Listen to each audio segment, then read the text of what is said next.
Hello ಸ್ನೇಹಿತರೆ, ಎಲ್ಲರಿಗೂ ನಮಸ್ಕಾರ. ಇನ್ಫಾರ್ಮೇಷನ್ ಯೂಟ್ಯೂಬ್ ಚಾನಲ್ಗೆ ಆತ್ಮೀಯವಾದ ಸ್ವಾಗತ. ನೋಡಿ, ನಗರ ಸಿವಿಲ್ ನ್ಯಾಯಾಲಯ ಬೆಂಗಳೂರು ಇಲ್ಲಿ ಖಾಲಿ ಇರತಕ್ಕಂಥ ಚಾಲಕರು ಹಾಗೂ ಜವಾನ ಹುದ್ದೆಗಳಿಗೆ ನೇಮಕಾತಿ ಅರ್ಜಿಗಳನ್ನು ಆಹ್ವಾನಿಸಲಾಗಿದೆ. ಸ್ನೇಹಿತರೆ, ಈ ಒಂದು ವಿಡಿಯೋದಲ್ಲಿ ಇದರ ಬಗ್ಗೆ ಎಲ್ಲ ಮಾಹಿತಿಯನ್ನು ತಿಳಿಸ್ತೇನೆ. ಸ್ಕಿಪ್ ಮಾಡಬೇಡಿ, ದಯವಿಟ್ಟು ಸಂಪೂರ್ಣವಾಗಿ ನೋಡಿ. ನೀವಿನ್ನು ಇನ್ಫಾರ್ಮೇಷನ್ ಯೂಟ್ಯೂಬ್ ಚಾನಲ್ ಸಬ್ಸ್ಕ್ರೈಬ್ ಆಗಿದ್ರೆ ಸಬ್ಸ್ಕ್ರೈಬ್ ಮಾಡ್ಕೊಬೋದು, ಹಾಗೆ ಬರ್ತಕ್ಕಂಥ ಬೆಲ್ಲೈಕನ್ ಕೂಡ ಕ್ಲಿಕ್ ಮಾಡೋ. ಸ್ನೇಹಿತರೆ ನೋಡಿ, ನಗರ ಸಿವಿಲ್ ನ್ಯಾಯಾಲಯ ಘಟಕದಲ್ಲಿ ಉಳಿಕೆ ಮೂಲ ವೃಂದದಲ್ಲಿ ಚಾಲಕರು ಹಾಗೂ ಜವಾನ ಹುದ್ದೆಗಳಿಗೆ ನೇಮಕಾತಿ ಕುರಿತು ಅಧಿಸೂಚನೆಯನ್ನು ಬಿಡುಗಡೆ ಮಾಡಿದ್ದ. ಸ್ನೇಹಿತರೆ ನೋಡಿ, ಚಾಲಕರು ಹಾಗೂ ಜವಾನ ಹುದ್ದೆಗಳಿಗೆ ಆನ್ಲೈನ್ ಮೂಲಕ ಅರ್ಜಿಗಳನ್ನು ಸಲ್ಲಿಸುವ ಜಾಲತಾಣ, ಈ ಒಂದು ವೆಬ್ಸೈಟ್ನ ನಾನು ಡಿಸ್ಕ್ರಿಪ್ಷನ್ ನೀಡ್ತೇನೆ. ದಯವಿಟ್ಟು ಅಲ್ಲಿ ಹೋಗಿ ನೀವು ಅರ್ಜಿಗಳನ್ನು ಸಲ್ಲಿಸಬೇಕಾಗುತ್ತೆ. ಸ್ನೇಹಿತರೆ, ಖಾಲಿ ಇರ್ತಕ್ಕಂಥ ಒಟ್ಟು ಹುದ್ದೆಗಳು 7 ಹುದ್ದೆಗಳು ಖಾಲಿ ಇವೆ. ಆನ್ಲೈನ್ ಮೂಲಕ ಅರ್ಜಿ ಸಲ್ಲಿಸಲು ಕೊನೆಯ ದಿನಾಂಕ 30 ಜುಲೈ 2026 ಇದಕ್ಕೆ ಲಾಸ್ಟ್ ಡೇಟ್ ಆಗಿರುತ್ತೆ. ಸ್ನೇಹಿತರೆ ನೋಡಿ, ಪ್ರವರ್ಗ ಸಾಮಾನ್ಯ ಅಭ್ಯರ್ಥಿ, ಪರಿಶಿಷ್ಟ ಜಾತಿ, ಪ್ರವರ್ಗ 3A, ಪ್ರವರ್ಗ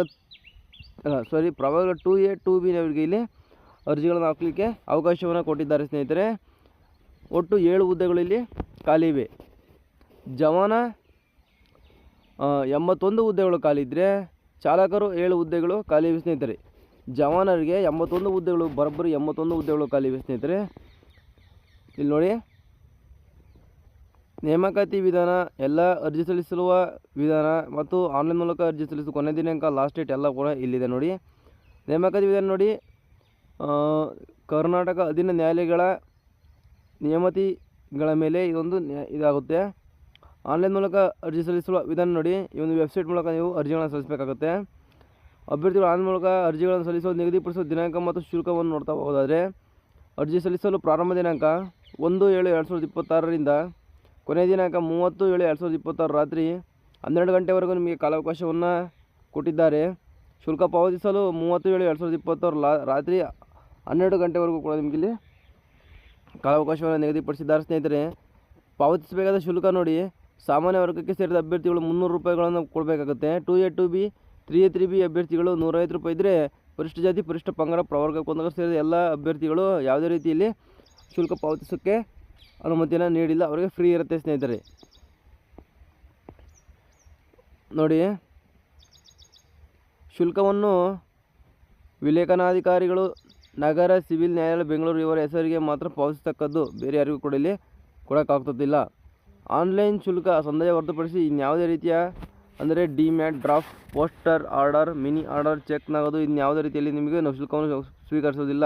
ಆನ್ಲೈನ್ ಮೂಲಕವೇ ನೀವು ಪೇ ಮಾಡಬೇಕಾಗುತ್ತೆ. ಸ್ನೇಹಿತರೆ, ಚಾಲಕರಿಗೆ ವೇತನ ಶ್ರೇಣಿ ನೋಡಿ, 34,000 ರೂಪಾಯಿಗಳಿಂದ ಇನ್ಕ್ರೀಸ್ ಆಗ್ತಾ ಹೋಗ್ತಾ ನಿಮಗೆ 67,000 ರೂಪಾಯಿವರೆಗೂ ತಲುಪ್ತಾ ಹೋಗೋದಾದರೆ, ಜವಾನರಿಗೆ 27,000 ರೂಪಾಯಿಯಿಂದ 46,000 ರೂಪಾಯಿಗಳು ನಿಮಗೆ ಮಂತ್ಲಿ ಸ್ಯಾಲರಿ ಸಿಗ್ತಾ ಹೋಗುತ್ತೆ. ಸ್ನೇಹಿತರೆ, ಶೈಕ್ಷಣಿಕ ವಿದ್ಯಾರ್ಹತೆ ನೋಡಿ, ಚಾಲಕರಿಗೆ SSLCಯಲ್ಲಿ ಉತ್ತೀರ್ಣರಾಗಿರಬೇಕು ಮತ್ತು ಭಾರಿ ವಾಹನ ಪರವಾನಗಿ DL ಇರಬೇಕಾಗುತ್ತೆ. ಸ್ನೇಹಿತರೆ, AVDL ಇರಬೇಕು ಚಾಲಕರಿಗೆ. ಜವಾನರಿಗೆ SSLC ಪಾಸ್ ಆಗಿರಬೇಕು ಅಥವಾ ತತ್ಸಮಾನ ವಿದ್ಯಾರ್ಹತೆ ಇರಬೇಕಾಗುತ್ತೆ. ಇನ್ನು ಕನ್ನಡ ಓದಲು ಬರಲು ಬಂದರೆ ಜವಾನ ಅಭ್ಯರ್ಥಿಗಳು ಅರ್ಜಿಗಳನ್ನು ಸಲ್ಲಿಸಬಹುದು. ವಯೋಮಿತಿ ನೋಡೋದಾದರೆ, ಅರ್ಜಿ ಸಲ್ಲಿಸುವ ಅಭ್ಯರ್ಥಿಗಳಿಗೆ 18 ವರ್ಷ ಕಡ್ಡಾಯವಾಗಿದ್ದರೆ, ಸಾಮಾನ್ಯ ವರ್ಗದ ಅಭ್ಯರ್ಥಿಗಳು 40 ವರ್ಷಗಳು, 2A 2B 3A 3B ಪ್ರವರ್ಗ 2A 2B ಮತ್ತು 3A 3B ಅಭ್ಯರ್ಥಿಗಳಿಗೆ 43 ವರ್ಷಗಳು, ಪರಿಶಿಷ್ಟ ಜಾತಿ, ಪರಿಶಿಷ್ಟ ಪಂಗಡದ ಪ್ರವರ್ಗ 1 ಅಭ್ಯರ್ಥಿಗಳಿಗೆ 45 ವರ್ಷಗಳನ್ನು ಇಲ್ಲಿ ಮೀಸಲಿಟ್ಟಿದ್ದಾರೆ. ಸ್ನೇಹಿತರೆ, ಇನ್ನು ಸಂದರ್ಶನ ನೋಡಿ, ಚಾಲಕರ ಹುದ್ದೆಗೆ ಅರ್ಜಿ ಸಲ್ಲಿಸುವ ಅಭ್ಯರ್ಥಿಗಳು 50 ಅಂಕಗಳ ಅರ್ಹತಾ ಪರೀಕ್ಷೆಗೆ ಹಾಜರಾಗತಕ್ಕದ್ದು. ನೋಡಿ, ಚಾಲಕರಿಗೆ 50 ಅಂಕಗಳ ಪ್ರಶ್ನೆ ಮತ್ತು ಉತ್ತರಗಳನ್ನು ಕೊಡ್ತಾರೆ. ಸಂದರ್ಶನಕ್ಕೆ ಒಟ್ಟು 10 ಅಂಕಗಳನ್ನು ನಿಗದಿಪಡಿಸಲಾಗಿದೆ. ಇದು ಚಾಲಕರಿಗಾದರೆ, ಜವಾನರಿಗೆ SSLC ಪರೀಕ್ಷೆಗೆ ಪಡೆದ ಅಂಕಗಟ್ಟಿಗೆ ಆಧಾರದ ಮೇಲೆ 1:10 ಅನುಪಾತದಂತೆ ಅಭ್ಯರ್ಥಿಗಳನ್ನು ಸಂದರ್ಶನಕ್ಕೆ ಕರೆಯಲಾಗುವುದು. ಸಂದರ್ಶನಕ್ಕೆ ಒಟ್ಟು 10 ಅಂಕಗಳನ್ನು ಇಲ್ಲಿ ನಿಗದಿಪಡಿಸಲಾಗಿದೆ. ಇದು ಜವಾನರಿಗೆ ಸಂದರ್ಶನ ಮೂಲಕ ಆಯಿತು. ಆಯ್ಕೆ ವಿಧಾನ ನೋಡಿ, ಸಂದರ್ಶನದಲ್ಲಿ ಪಡೆಯುವ ಅಂಕಗಳ ಆಧಾರದ ಮೇಲೆ ಜವಾನರಿಗೂ ಕೂಡ ಸಂದರ್ಶನದಲ್ಲಿ ಪಡೆಯುವ ಆಧಾರದ ಮೇಲೆ ಇಲ್ಲಿ ಆಯ್ಕೆ ವಿಧಾನನ ಮೀಸಲಿಟ್ಟಿದ್ದಾರೆ. ಸ್ನೇಹಿತರೆ, ಯಾರಾದರೂ ಆಸಕ್ತಗೊಂಡ ಅಭ್ಯರ್ಥಿಗಳು, ಸಿವಿಲ್ ನ್ಯಾಯಾಲಯದಲ್ಲಿ ಕೆಲಸ ಮಾಡಬೇಕು ಅಂತ ಅಭ್ಯರ್ಥಿಗಳು, ಯಾರಾದರೂ DL ಇದ್ದು AVDL ಇದ್ದು ನಾವಿನ್ನು ಕೆಲಸಗಳನ್ನು ಹುಡುಕ್ತಾ ಇದ್ದೀವಿ ಅಂದರೆ ಅವರು ಕೂಡ ಒಂದು ಹುದ್ದೆಗೆ ಅರ್ಜಿಗಳನ್ನು ಸಲ್ಲಿಸ್ಕೊಳ್ಬೋದು. SSLC ಪಾಸಾದಂಥ ಅಭ್ಯರ್ಥಿಗಳಿಗೆ ಜವಾನ ಹುದ್ದೆಗಳು ಇಲ್ಲಿ ಖಾಲಿ ಒಟ್ಟು 87 ಹುದ್ದೆಗಳು ಖಾಲಿ ಇದ್ದರೆ ನೀವಿನ್ನು ಅರ್ಜಿಗಳನ್ನು ಸಲ್ಲಿಸ್ಕೊಳ್ಬೋದು. ಸ್ನೇಹಿತರೆ, ಇಷ್ಟು ಈ ಒಂದು ಹುದ್ದೆಯ ಬಗ್ಗೆ ಸಂಪೂರ್ಣವಾದ ಮಾಹಿತಿ ಆಗಿರುತ್ತೆ. ಸ್ನೇಹಿತರೆ, ಏನಾದರೂ ಡೌಟ್ಸ್ ಇದ್ದರೆ ದಯವಿಟ್ಟು ಕಮೆಂಟ್ ಬಾಕ್ಸಲ್ಲಿ ಕಮೆಂಟ್ ಮಾಡಿ ಸ್ನೇಹಿತರೆ, ನಾನು ನಿಮಗೆ ರಿಪ್ಲೈ ಮಾಡಿ ಎಲ್ಲವನ್ನು ಮಾಹಿತಿಯನ್ನು ತಿಳಿಸ್ತೇನೆ ಅಂತ ಹೇಳ್ತಾ ವಿಡಿಯೋ ಮುಗಿಸ್ತೇನೆ. ಸಿಗ್ತೀನಿ ಮುಂದಿನ ವಿಡಿಯೋದಲ್ಲಿ ಇದೇ ರೀತಿಯಾದ ಕನ್ನಡ ಉದ್ಯೋಗ ಮಾಹಿತಿಗಳನ್ನು ತಿಳಿಯಲು ನಮ್ಮ ಚಾನಲ್ ಸಬ್ಸ್ಕ್ರೈಬ್ ಮಾಡಿದ ಕೆಳಗಡೆ ಚಾನಲ್ನ ಸಬ್ಸ್ಕ್ರೈಬ್ ಮಾಡಿದೆ, ದಯವಿಟ್ಟು ಸಬ್ಸ್ಕ್ರೈಬ್ ಮಾಡ್ಕೊಳ್ಳಿ. ಆಗ್ತಕ್ಕಂಥ ಉದ್ಯೋಗ ಮಾಹಿತಿಗಳು ನಿಮಗೆ ನೋಟಿಫಿಕೇಶನ್ ಮುಖಾಂತರ ಬರಬೇಕಂತಂದರೆ ಬರ್ತಕ್ಕಂಥ ಬೆಲ್ ಐಕಾನ್ ಕ್ಲಿಕ್ ಮಾಡಿ. ಈ ಒಂದು ವಿಡಿಯೋನ ನಿಮ್ಮ ಫ್ರೆಂಡ್ಸ್ ಮತ್ತು ಫ್ಯಾಮಿಲಿ ಶೇರ್ ಮಾಡಿ ಹಾಗೂ ವಿಡಿಯೋ ಇಷ್ಟ ಆದರೆ ಒಂದು ಲೈಕ್ ಮಾಡಿ. ಸಿಗೋಣ ಮುಂದಿನ ವಿಡಿಯೋದಲ್ಲಿ. ಬಾಯ್.